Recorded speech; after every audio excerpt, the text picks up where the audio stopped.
भैया, भगवान तो सबको इंसान ही बनाते हैं, लेकिन उसमें हैवान कहाँ से आ जाता है ये वही जान सकता है।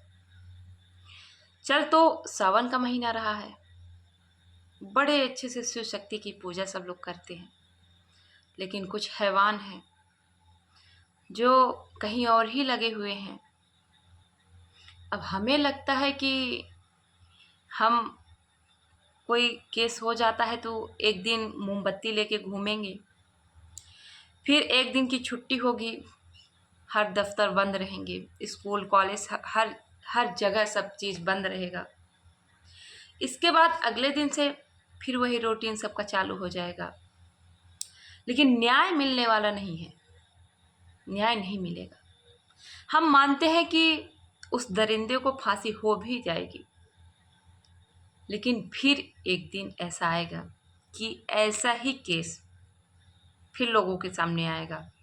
फिर लोग क्या करेंगे? फिर वही मोमबत्ती, फिर वही छुट्टी, यही सिलसिला चलता जाएगा। जहाँ तक मुझे लगता है कि अगर कोई माँ बाप इस बात से डरते हैं कि हमें बेटी ना हो, तो सिर्फ एक वजह है, सिर्फ और सिर्फ एक वजह है, और वो यही वजह है जो इस समय चल रही है, जो चर्चाओं में है। बेटी सुरक्षित नहीं है और ना ही सुरक्षित हो सकती है, नहीं हो सकती सुरक्षित। बेटी अपने आप को सुरक्षित कहीं नहीं महसूस कर सकती। ऐसे ऐसे दरिंदे हैं, क्या कर सकते हैं? ठीक है, किस्मत मान लेते हैं। किस्मत शायद हमने बुरे कर्म किए होंगे, शायद हमारे साथ इसीलिए ऐसा हुआ है।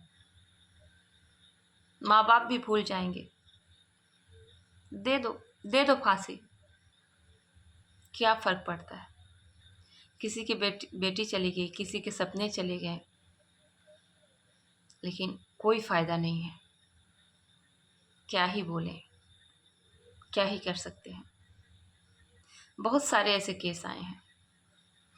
पहले का एक जमाना था, जब माता सीता का हरण हुआ था तो सारा सोने की लंका जला दी गई थी। एक लड़की के कारण ही, एक स्त्री के कारण ही महाभारत हुई थी। लेकिन अब पता नहीं कौन ऐसा नियम चला दिया है, मोमबत्ती लेके घूम रहे हैं, छुट्टी दे रहे हैं, एक दिन का अवकाश कर दे रहे हैं। इससे न्याय मिलेगा?